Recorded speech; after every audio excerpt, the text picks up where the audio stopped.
Antoine Rose, Jamel Roberson, Adiana Jefferson, Michael Dean, Darius Tarver, Cameron Lamb, and Everett Palmer. These are incredible people, and it's so sad. Many of these families lost their loved ones in deadly interactions with police. To all of the hurting families, I want you to know that all Americans mourn by your side. Your loved ones will not have died in vain. We are one nation, we grieve together, and we heal together. I can never imagine your pain or the depth of your anguish, but I can promise to fight for justice for all of our people. And I gave a commitment to all of those families today with Senator Tim Scott and Attorney General Bill Barr. We are going to pursue what we said. We will be pursuing it, and we will be pursuing it strongly, Tim, right? Okay. I want to recognize Attorney General Bill Barr, who's spent so much time on this and other matters like this. Bill, thank you very much for being here, along with, great job you're doing. Along with Senate Majority Leader Mitch McConnell and Tim Scott, and they're going to be working on a Senate bill also that can go hand in hand with this. And also Representatives Kelly Armstrong, Louis Gohmert, Jim Jordan, Guy Reschenthaler, and Pete Stauber. And thanks also to Florida Attorney General Ashley Moody, the President of the Fraternal Order of Police, Pat Yos, President of the International Association of Chiefs of Police, Stephen Cass-Stevens, and many other law enforcement leaders who are going to be joining me at the signing. Today is about pursuing common sense and fighting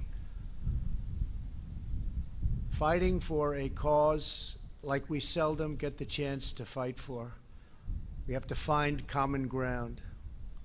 But I strongly oppose the radical and dangerous efforts to defend, dismantle, and dissolve our police departments, especially now when we've achieved the lowest recorded crime rates in recent history. Americans know the truth. Without police, there is chaos. Without law, there is anarchy. And without safety, there is catastrophe. We need leaders at every level of government who have the moral clarity to state these obvious facts. Americans believe we must support the brave men and women in blue who police our streets and keep us safe. Americans also believe we must improve accountability, increase transparency, and invest more resources in police training, recruiting, and community engagement. Reducing crime and raising standards are not opposite goals. They are not mutually exclusive. They work together. They all work together. That is why today I'm signing an executive order encouraging police departments nationwide to adopt the highest professional standards to serve their communities. These standards will be as high and as strong as there is on earth. The vast majority of police officers are selfless and courageous public servants. They are great men and women. When others run away from danger, police run straight into harm's way, often putting their lives at stake to protect someone who they don't know or never even met. Great danger. Police officers run straight toward this incredible harm. Take the World Trade Center. They ran straight into the Twin Towers of 9/11. Many of them never returned. Vast numbers of New York's finest never returned. Last year, I presented the Medal of Valor to 6 heroic police officers who ended a murderous rampage so professionally in Dayton, Ohio.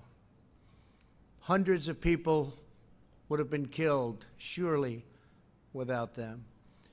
We ask our police to put on the uniform and risk their lives for us every day, the least we deserve and the least we can do, because they deserve it so much. They have to get our gratitude, and we have to give them great respect for what they do. For the job is one of the most dangerous jobs on earth, one of the most difficult jobs on earth. Last year alone, 89 law enforcement officers were killed in the line of duty. In recent days, 2 members of law enforcement were killed amid riots and looting, and hundreds of police officers were injured just recently. One officer was shot in the head and is now laying in a hospital, almost totally paralyzed. Despite our very good record on crime, law and order must be further restored nationwide, and your federal government is ready, willing, and able to help, as we did in Minneapolis after it got out of control for 4 days. We sent in representatives, commonly known as the National Guard, and it was all put down very quickly. We're willing to help. We're willing to help in Seattle.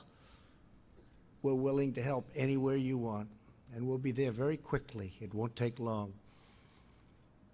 There will be no more looting or arson, and the penalty will be very grave for those who get caught. Violence and destruction will not be tolerated. We cannot do that. The looters have no cause that they're fighting for, just trouble.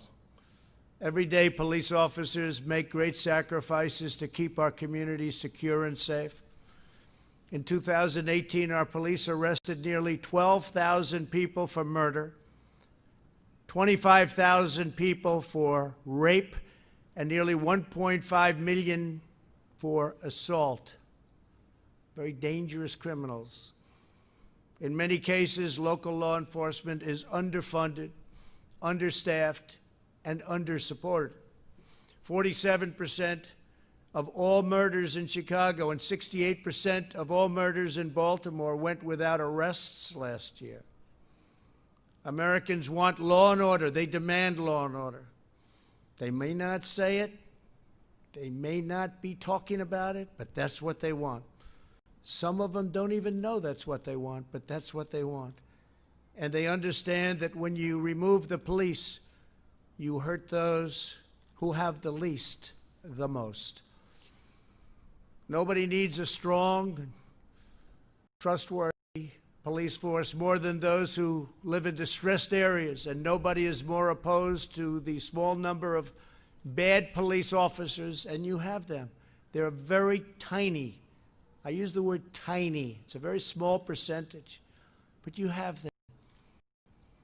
But nobody wants to get rid of them more than the overwhelming number of really good and great police officers. Some of them are standing with me and with me in the audience today, and I appreciate you being here. Thank you. Thank you. Great job. What's needed now is not more stoking of fear and division. We need to bring law enforcement and communities closer together, not to drive them apart. Under the executive order I'm signing today, we will prioritize federal grants from the Department of Justice to police departments that seek independent credentialing, certifying that they meet high standards, and in fact, in certain cases, the highest standard. That's where they do the best, on the use of force and de-escalation training.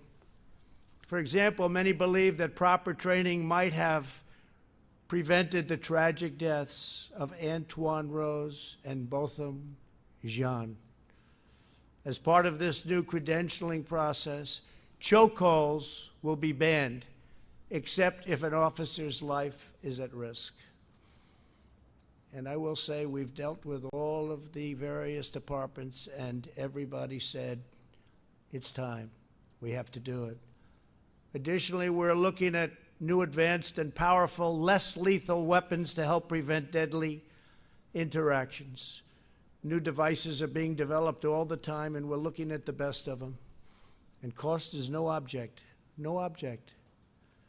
Under this executive order, departments will also need a share of information about credible abuses so that officers with significant issues do not simply move from one police department to the next. That's a problem. And the heads of our police department said, whatever you can do about that, please let us know. We're letting you know. We're doing a lot about it. In addition, my order will direct federal funding to support officers in dealing with homeless individuals and those who have mental illness and substance abuse problems. We will provide more resources for co-responders, such as social workers who can help officers manage these complex encounters. And this is what they've studied and worked on all their lives. They understand how to do it. We're going to get the best of them put in our police departments and working with our police. We will have reform without undermining our many great and extremely talented law enforcement officers. President Obama and Vice President Biden never even tried to fix this during their 8-year period. The reason they didn't try is because they had no idea how to do it. And it is a complex situation. Beyond the steps we are taking today, I am committed to working with Congress on additional measures. Congress has started already, and they'll be having bills coming out of the Senate and possibly out of the House. And hopefully they'll all get together and they'll come up with a solution that goes even beyond what we're signing today. But this is a big, big step, a step that hasn't been taken before. But in order to make real progress on public safety, we have to break old patterns of failure. Many of the same politicians now presenting themselves as the solution are the same ones who have failed for decades on schools, jobs, justice, and crime. They are all often, unfortunately, the same politicians running the cities and states where help is most needed. It's an attitude, and it's not working. Today's action is a big part of the solution to restoring, renewing, and rebuilding our communities. For the last 3.5 years, my administration has been focused on creating opportunity, fighting for equal justice, and truly delivering results. Nobody has ever delivered results like we've delivered. Nobody's come close. And we worked with some great people. We worked with fantastic people to get it done. We enacted landmark criminal justice reform, something that nobody else could get done. They tried, and they couldn't even come close. So we got it done, and we got it done powerfully, and people appreciated it. But it's something that, with all the work and all the talk for so many years, criminal justice reform, nobody else could get done. We secured permanent and record funding for HBCUs, that's historically black colleges and universities, numbers that they never thought were possible, and long-term financing, because they would come back to the White House after my 3rd year. I said, why are you here again? Great people, about 42 people, the heads of black colleges and universities. Great people. They do such an incredible job. And I'd see them after the 3rd year. I say, why are you doing this? We need money again. I said, don't we set it so you have like a 10-year program, a 5-year program? No, sir. For years and years, we've had to come back every single year. I said, well, the only bad thing about what I'm going to do is I'm going to give you long-term financing, and I'm going to up the amount, but I won't get to see you anymore. So that's the bad part. But you can focus on education now instead of worrying about dealing with us in Washington. So we did that for the historically black colleges and universities. I'm very proud of it. They're incredible. They're incredible people. Got to know a lot of the heads of those colleges. They do an unbelievable job and don't get the kind of notoriety that they should have. We expanded affordable options for better health care. We created opportunity zones with Senator Tim Scott. Brought it to me. We didn't know if we could get it past him, right? But we got it passed, and I think it's probably one of the great things that we've done in this administration.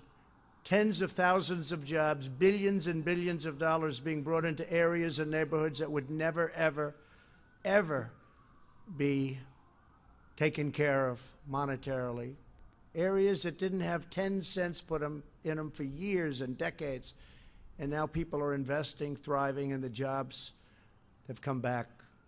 We achieved the lowest black, Hispanic, and Asian unemployment rates in American history, and we will do it again. We'll do it again. We're fighting for school choice, which really is the civil rights of all time in this country. Frankly, school choice is the civil rights statement of the year, of the decade, and probably beyond, because all children have to have access to quality education. A child's zip code in America should never determine their future, and that's what was happening. So we're very, very strong on school choice, and I hope everybody remembers that. And it's happening. It's already happened, but it's happening. We have tremendous opposition from people that know they shouldn't be opposing it. School choice. All children deserve equal opportunity because we are all made equal by God. So true. A great jobs market and thriving economy is probably the best thing that we can do to help the black, Hispanic, Asian communities. We saw that just recently prior to the virus that came in from China just a few months ago. What a horrible thing it was all over the world, 188 countries now. And I just want to say we've done incredibly well. We're doing well. Things are happening that nobody can even believe. Our country is opening up, and it's opening up rapidly. We had the best unemployment and employment. We had best unemployment and employment numbers. Think of that. In the history of our country, we're up to almost 160 million people working. There was never anything even close. And that's for almost every group, including black, Hispanic, Asian, women, young people, old people, young people without a high school diploma. Every group. Everybody was thrilled. Everybody had just about high-paying jobs. Our country was never in a better position, and we were planning on massive growth. It was happening. It was already there, including big salary increases, which were already taking place for the last 2.5 years. Big, big increases, record increases. Nobody's seen anything like it. And then we got hit by the virus, along with the rest of the world, and now I'm building it up again. Here we go again. But I'm building it up again, and it's moving fast, and it will be even better than before, because we also learned it will be better than before. Jobs are rapidly coming back, and retail sales that were just announced 2 hours ago, just a little while ago, they're up a staggering 17.7%.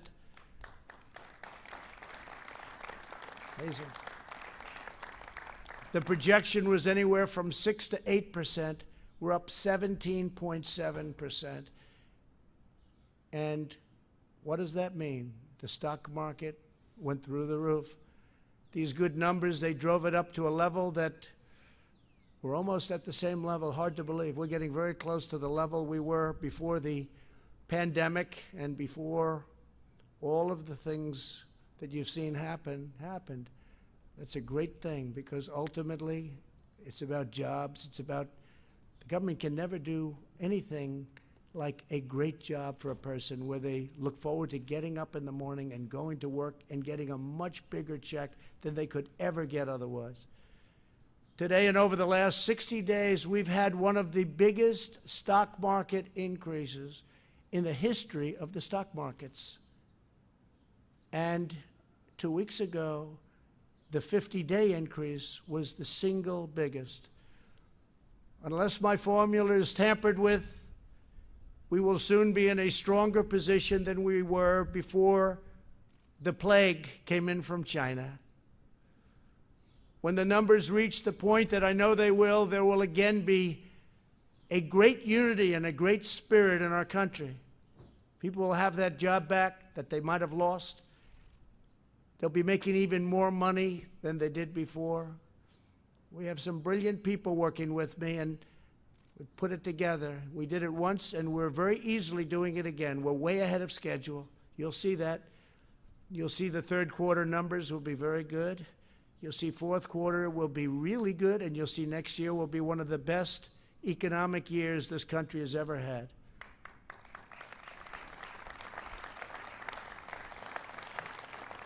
And it's all happening very quickly, way ahead of schedule, and I think you'll see that. People can't even believe what they're looking at.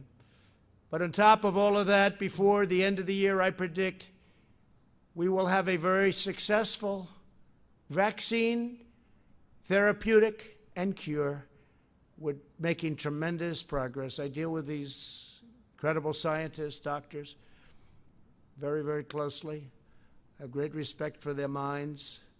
And they have come up with things, and they've come up with many other cures and therapeutics over the years. These are the people, the best, the smartest, the most brilliant anywhere.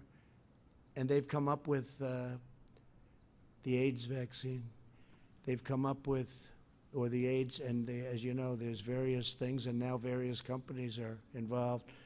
But the therapeutic for AIDS was a death sentence. And now people live a life with a pill.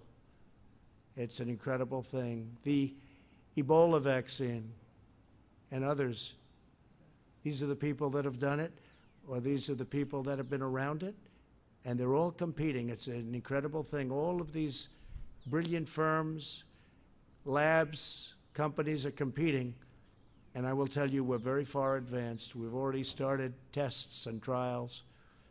So I think we're going to have a very, very good answer to that very, very soon. I always say, even without it, it goes away. But if we had the vaccine, and we will, if we had therapeutic or cure, one thing sort of blends into the other, it will be a fantastic day. And I think that's going to happen, and it's going to happen very soon. Americans can achieve anything when we work together as one national family. To go forward, we must seek cooperation, not confrontation. We must build upon our heritage, not tear it down.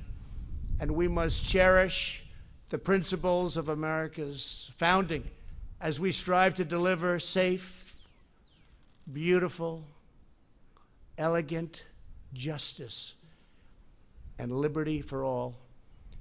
I'd like now to invite our great friends, because they are our great friends from law enforcement, the officers representing their groups, to come up as I sign a very important executive order.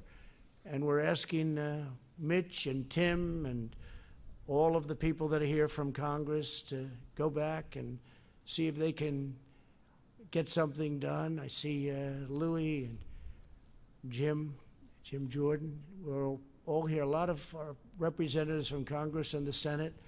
If they can go back and add to what we're signing today, it'll be a big moment. It'll be a big moment. But this is a tremendous step. This is a step that could have been taken years ago, but people chose not to do that. And that was, in my opinion, a big mistake. Could have solved a lot of the problems that we have now. So if I could, law enforcement, if you could come forward. We've had the, please come up.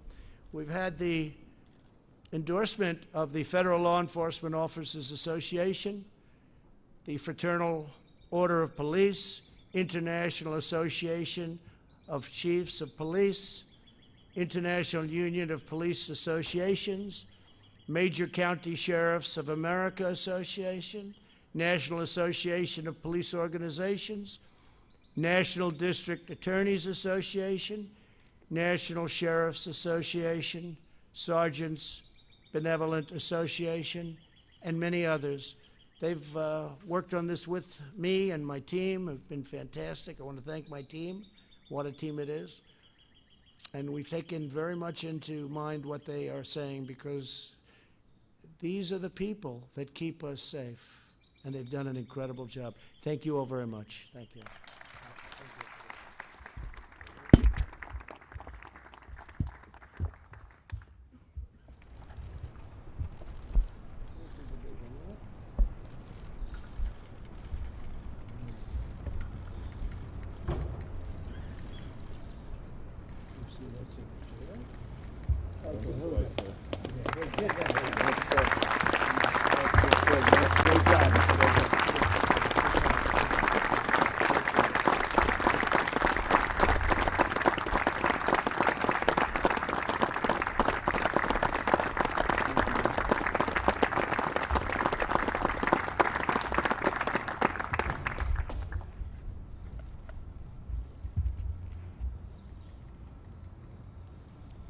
Thank you very much. Thank you, Mr. President. Take one of these for yourselves. Okay. Thank you very much, everybody.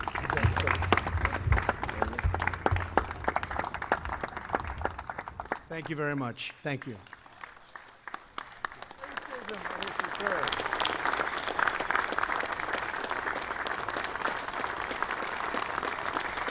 Is there systemic racism in policing, sir?